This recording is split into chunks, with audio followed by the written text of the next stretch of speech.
Our next guest is getting ready for his 4th season as BYU's head basketball coach. Played in the Pac-10. He's won a national title in the SEC. Played in the NBA and in Europe. He's been groomed by his wife, LeeAnn, and their 4 daughters. All of it is prepared to lead BYU into the Big 12, the toughest basketball league in America, after one final run in the WCC. It's a pleasure to welcome Coach Mark Pope to the Wise Guys. Hey, wait a second. You're not at the pool. You're supposed to be at the pool with sunglasses on. I tried, man. I got stuck. I got stuck. I tried so hard.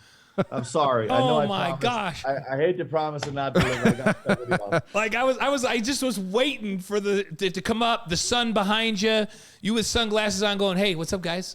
But now, you're in the office. You're in the office slaving away. Boys, someday we're gonna make it work. Hey, and Dennis was telling us a story about when he was decapitated in the NFL, and that story went a little long. So we thank you for thanks for hanging out with us. We showed the video of the hit. He was going across the middle inside the 10-yard line and got hit by, was it the Mayo from the Patriots? Yeah. And it wasn't pretty. Oh my gosh, I have a headache right now from watching that. He took us through that, so we got to you a little bit late. But what a great story by Dennis Pitta. Man, it's incomprehensible. Like, you guys know this. I mean, you do this every week, but being up close and watching the physicality of these hits, like the speed and the full-on, it's incredible. Hey, unbelievable. And in college football, it's crazy. Like, sometimes I'm down there now, Mark, and then I'll go back and I'll go, man, I used to do that. Was I out of my mind? Like, what was I even thinking out there? But then you take it the next notch up, and you're in the NFL, and Ray Lewis is out there, and all those, because Dennis played with Ray, and it's another level. Just like college basketball, we're lucky. I can sit courtside, Dave and I do, and we watch it, and we just marvel at the athleticism. Like, man, these dudes are so big and so athletic. And then the NBA is a whole other level, isn't it? Yep. Yeah, it's the same. I mean, it's a different physicality, but it's the same feel of watching how athletic these guys. It's you almost wish everybody could go to an NBA game and sit courtside one time, because it just is. It's so different than watching it 12 rows up. Like, it just is different, and that's why these athletes are the greatest athletes in the world. Hey, let's start with a football story. Since we were with Dennis, and really one of the greatest magical recruiting moments of your life, or at least it had to be. Arizona State is here. You got Colin Chandler in for a visit. You take him down onto the field, and he slaps. The team runs by, and he's in front of the rock, and all this stuff. And Arizona State gets the ball first. They happen to choose down where you are, and they fumble the kickoff, and BYU recovers it to 3, and then Tyler Algier scores the next 2 plays later. The place is going bananas, and you got this kid you're trying to convince that BYU is the place for you. How powerful of a moment was that? Yeah, I asked Kalani if he would make something spectacular happen early on just to help us. I'm telling you, you walk into that Lavelle Edwards Stadium, especially for a big game like that, and especially with the way BYU football is performing right now with all the juice around that program, and you get to start a game like that. And then, I mean, come on. Maybe the greatest play in the entire football season. Yes, absolutely. There was a lot of things working in our favor that day, for sure. When you looked at Colin as he's watching this, what kind of impact did the moment have on him? Not that the BYU won the game or that the band played or this or that, but you're looking for a moment on this visit to get him to take you even more seriously, and then eventually you land him. Well, one of the things we talk about all the time, and we crunch the numbers, and we give all the data on our fan base, social media wise, on our fan base worldwide reach, on our fan base touches with BYU TV and everything you guys do, and how it sets us apart. And it's one thing to do that in a boardroom on a PowerPoint. Is as colorful and dynamic as I might hope to be. But it's another thing when you actually get to feel it live in person, the passion of Cougar Nation. And so there were so many instances. Colin also came to Midnight Madness, which is, Midnight Madness is kind of like a bygone era, except here at BYU. And, the fact that everyone's moved it to 7 p.m. and it's a watered down scrimmage or whatever. And the fact that Cougar Nation shows up at midnight and we do this deal, he got a bunch of touches where he felt, what Cougar Nation was. And it's special, I mean, clearly there were a lot of things that go into every recruit's decisions, but when you're battling to recruit, those moments those are gifts from heaven. You and I have talked a lot, Mark, about what a special place BYU is. LaVell Edwards Stadium, amazing, right? But the Marriott Center and that fan base over there, like some of the most exciting calls I've ever been on, and I've done games in the Atlantic 10 and the ACC and in the Pac, right there in the Marriott Center with your guys, the Gonzaga game there. I mean, I go back, before to Jimmer's era when Kawhi Leonard was in here and San Diego State and BYU were going, I called that game. If you can get a recruit in that environment in the Marriott Center and they can see that, how powerful is that? And is there any place in the country where football and basketball, the fan base is like this one here? I mean, we're certainly in a rarefied era that way. And there's some things that set us apart, which you guys experience every week too, which is it's not just at home. Like everywhere we go on the road, everywhere we go on the road, there's two sections at least. In the WCC, sometimes it's the entire gym. Yeah. Yes, exactly. it is. But everywhere we go on the road, and it's not that we travel great. It's just everybody lives there, and so it's listen, we're super blessed, man. We're super blessed to be able to compete with this fan base. We're super blessed to be at an institution that where there's a connection that's so deep. We're super blessed to be able to compete. To win and to represent something that's even bigger than winning. So we're blessed to be here, no doubt. If you had stayed in medical school, what do you think you would have done today? Would you perform some surgery? Would you have checked on patients? Well, I'm what do you pretty think? sure I wouldn't be at the office at 7:30. That's probably true. You might be in the OR at 7:30. You might be in the OR. Do you ever think about that? If I hadn't done that to go coach, and coaching has been great for you, but you're in med school, you make a big choice, and had you stayed in med school, you'd be Dr. Pope on our show, would be having a whole different interview. You know what? I'm so blessed because I really never think about that. Which maybe is surprising to me too, but LeeAnn and I have been, and we're so grateful that we've kind of found our calling and kind of found what we were meant to do. Did you meet LeeAnn before, during, or after med school? No. Lee and I, we were in the league together for a long time. Okay. And then, she was crazy enough to allow this med school saga. Was it her idea or your idea to do the med school? No, she thought it was dumb. That's overstating. She thought it was dumb? That's overstating. That's not true. She's like, what are you doing? What are you doing? Yeah, you know what? I could see her doing that. She grew up with her dad was as a coach, as most people know. So she grew up with basketball, and could there be a better match and teammate for you than LeeAnn? But I mean, it's really the other way around. Like I'm her supporting cast, you know what I mean? Yes. She's the dawn of the deal. So no, I'm come on, man. I mean, how lucky am I? You're pretty lucky. Yeah, we will admit. What advice did LeeAnn give you prior to officiating at Alex and Zoe Barcelo's wedding? And how did that come about? Yeah, exactly. Well, listen, there's so many great things about coaching, and there's some challenging things too. But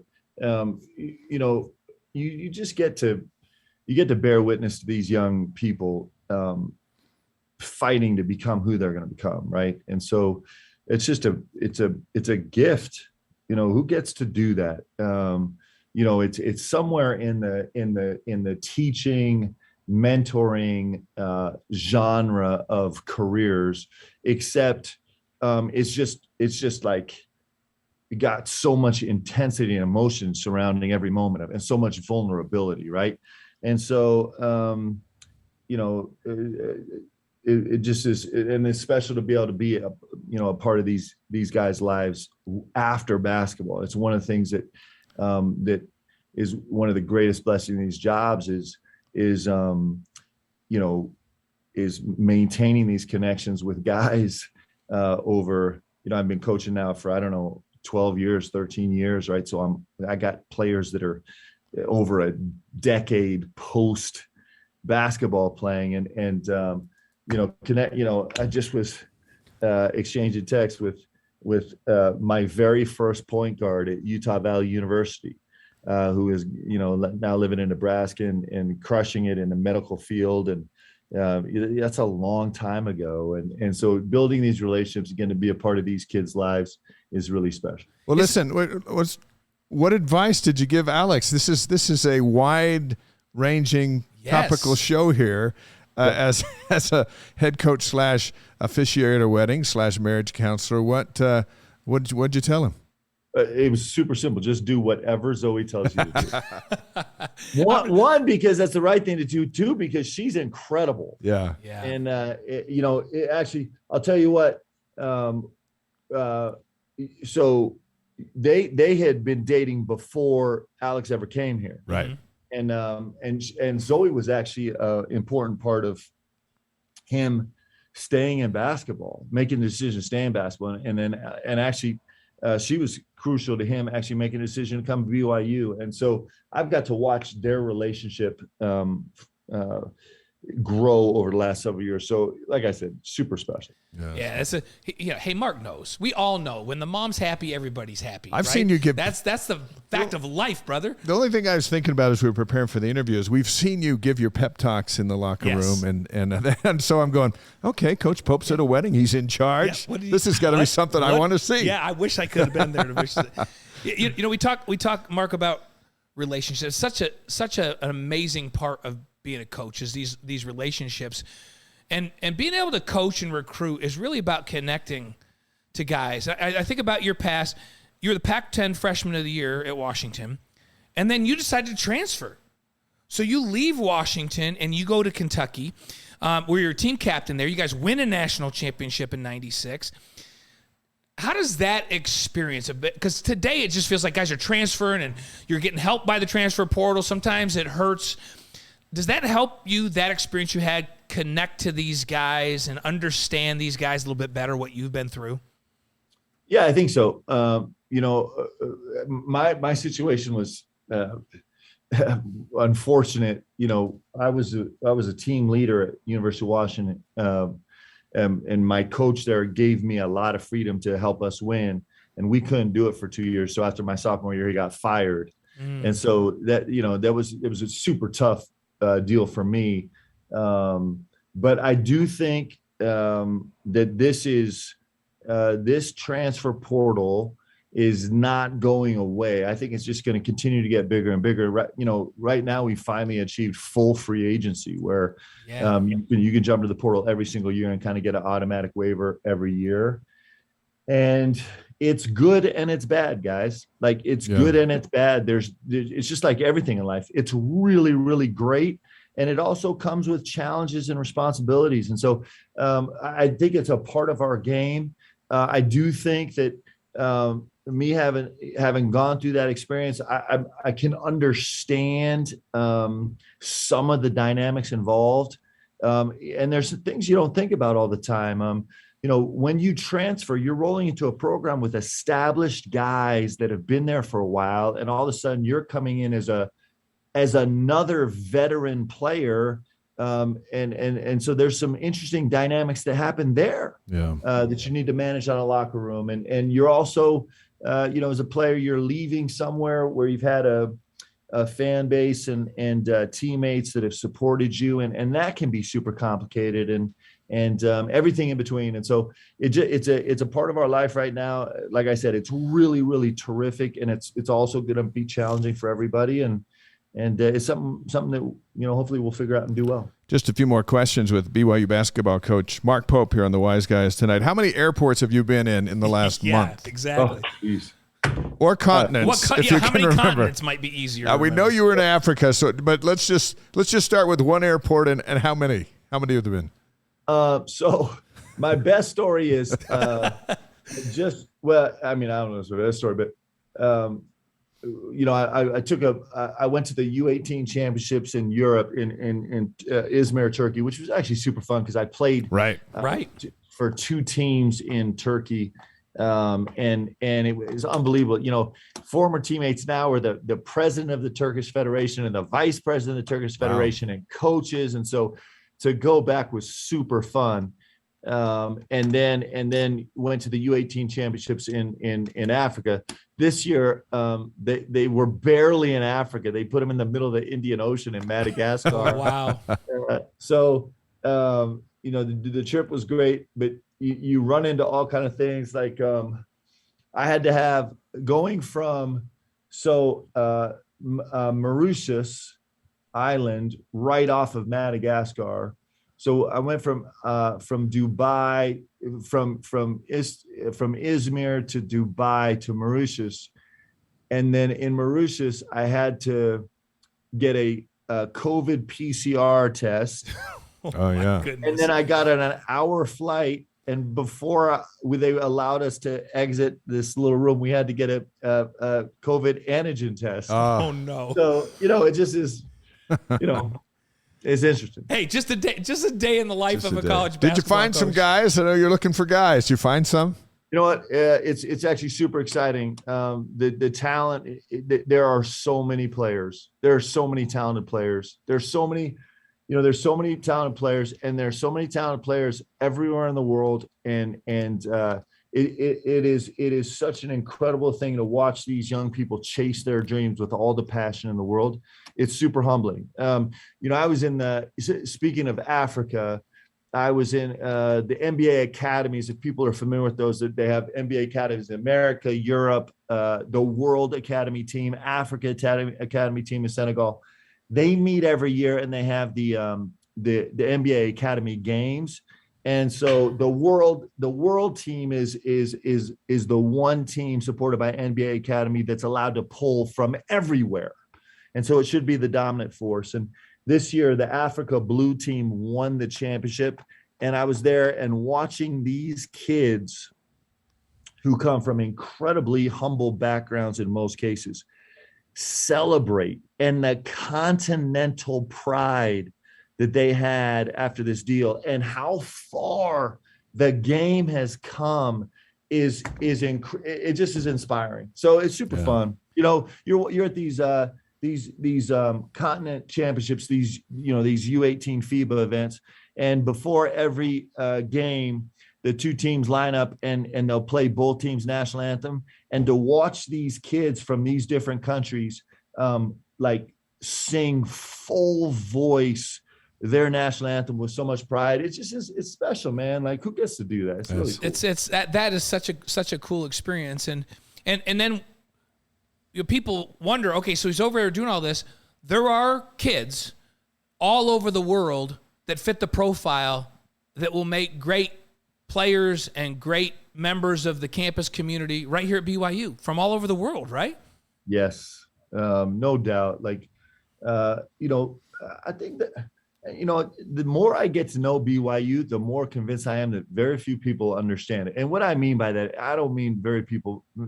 I guess I mean the perception of BYU. In so many instances, BYU is actually the best home for kids in the entire country, and it's not even close. And these are kids from all over the world, from every different background and every different persuasion and every different ideology and social status. BYU is an incredible home, and it's proven to be that for our guys. And it's, our locker room is built special that way, and our fan base has been so unbelievable to these kids. And what our guys are doing right now with their respective foundations and businesses and charities is just like, guys, I'm telling you, it's story after story. You just can't believe it.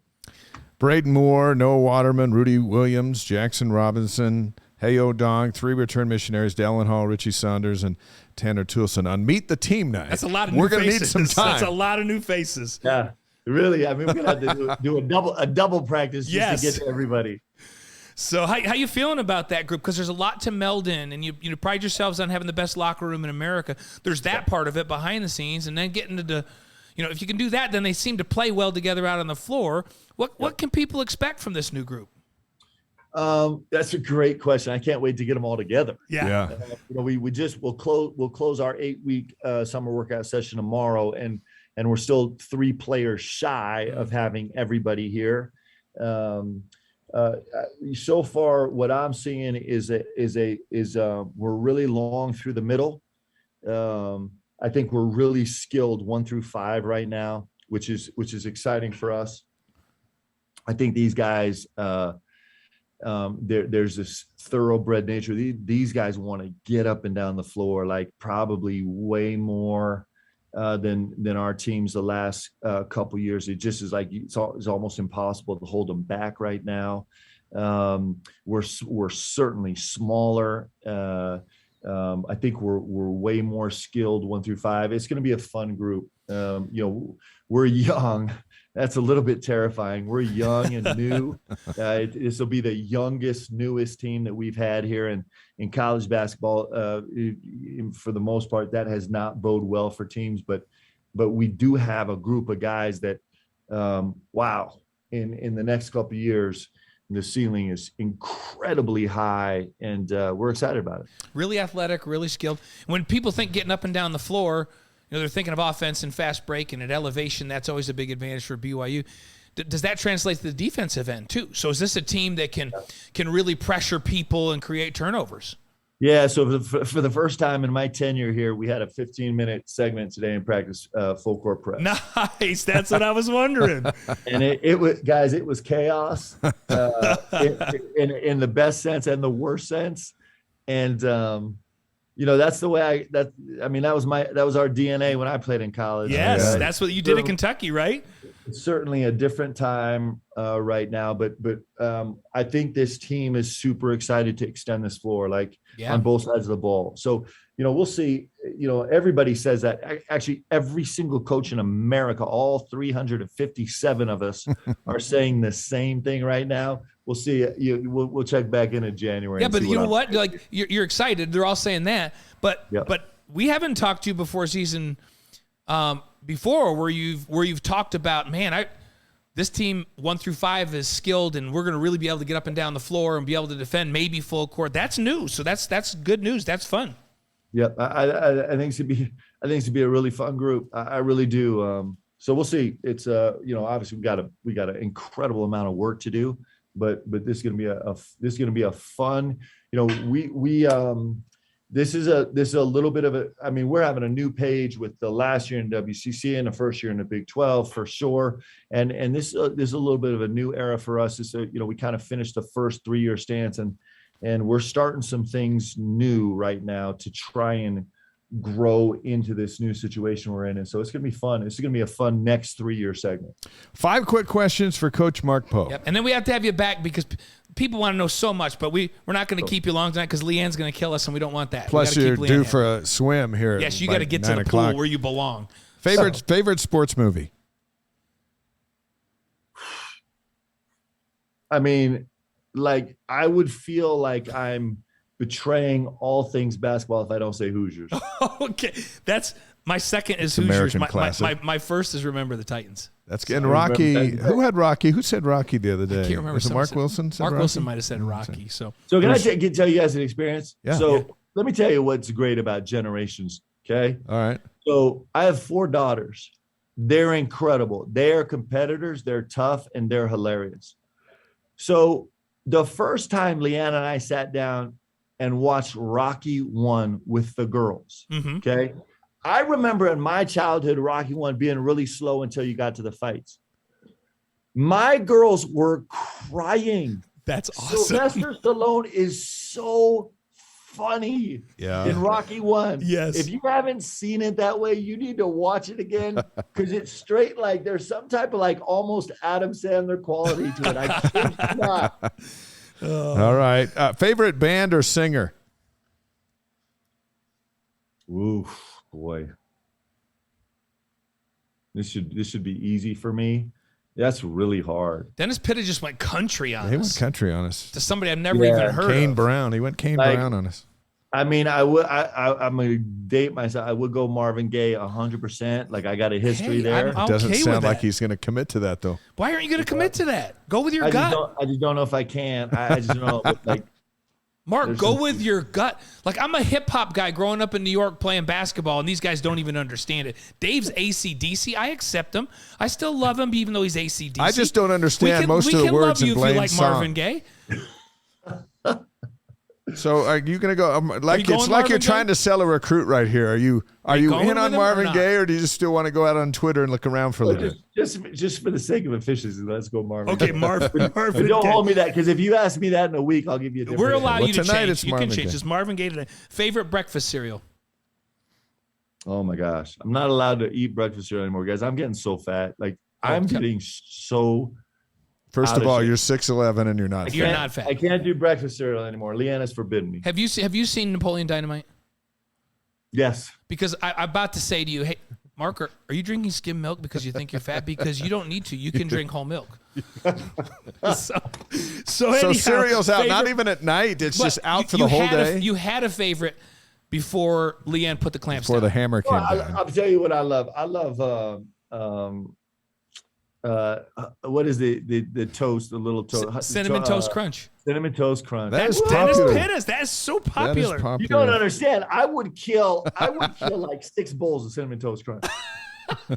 See that? Maybe that's the problem. I love that. Maybe LeeAnn's I more love concerned that. with the 6 Yes. as opposed to a bowl. Yeah, okay. So Brenda told me the other day, this wasn't very nice, but, well, 2 things. First of all, I said, honey, I need to lose 15 pounds. And she goes, well, if you want to lose 15 pounds of ugly fat really quick, just cut off your head. I was like, okay, That was hurtful. that was pretty hurtful. And then she said that you've been doing all this working out. You're jacked as heck. You can lift a house, but the exercise you need to do is push-aways. Push away from the fridge, push away from the table, push away from the cupboard, especially after 7 p.m.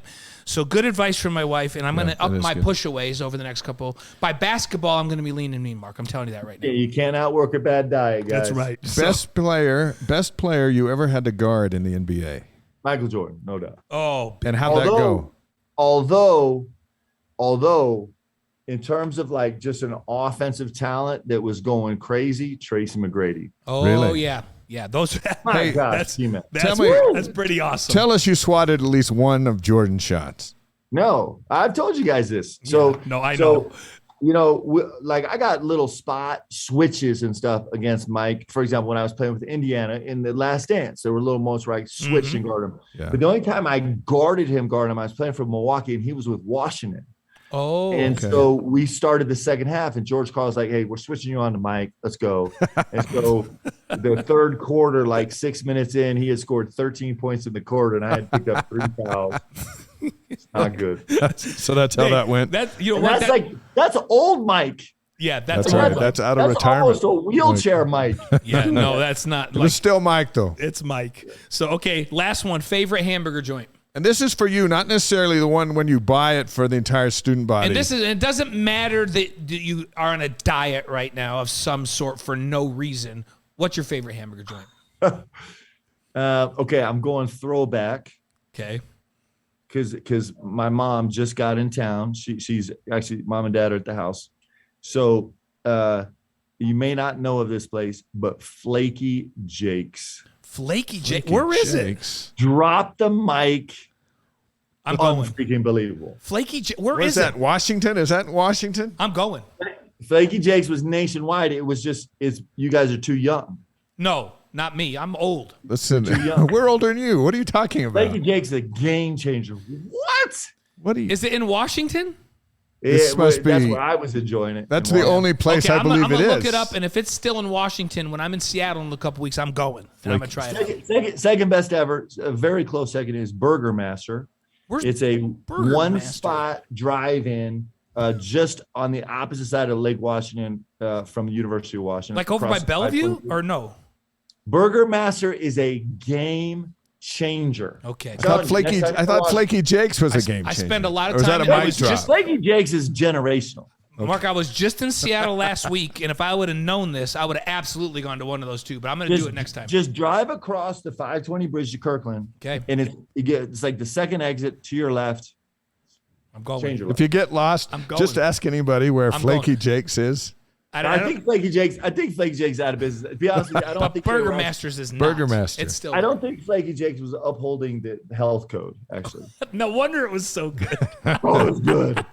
Isn't that interesting that we went from I don't eat breakfast cereals to how great Flaky Jake's and Burger Master. I love it. Clearly, I have a food problem, guys. I love it. So, hey, join the club. We love you for that, brother. Coach, thank you. We'll look forward to getting together before the season for our annual lunch and break down the team. But everyone's excited about the new blood that's here and the big challenge ahead, and we sure appreciate your time. Yeah, so great to have you on, Mark. Thanks for coming on with us. Hey, I appreciate everything you guys do for BYU sports, man. Really. So thank you so much. Promise me you're going to get a late night swim in, something at the pool. And the next time we do this was going to be an interview in the pool. I hope you're sitting by the pool with sunglasses on. So here's the deal. I got an 8:30 Bishop break. So maybe after that. Okay. All right, brother. All right, boys. Thanks, Coach. Thanks, Mark. See ya. Mark Pope. We look forward to seeing the Cougars take the floor at the Marriott Center. And we mentioned all those names. We're seriously, meet the team night's going to have to be extended. Yeah, and hey, how fun. So the one nugget about this team that I'm taking away from this is he feels like this is a really athletic, long group, skilled. When he says we're skilled 1 through 5, that means that the 4s and the 5s can go out on the perimeter and shoot. They can handle the ball. They can defend on the perimeter. And he hasn't really had, what he's talking about. And he's even saying they may be able to extend the floor and defend full court. They actually practiced a little bit this last week. That's fun. I mean, so great. You get teams in the Marriott Center when that place is full and you get up and down the floor and you pressure and you push the ball in transition on offense. You run teams down and you score a lot of points. I'm kind of getting – I was already excited. I'm kind of getting a little more excited about this team. And he's been all over the world, so it's so cool to have him on. Yeah, so fun. And for him to take the time – because he really has been traveling like a crazy man. And for him to come spend some time with us is a big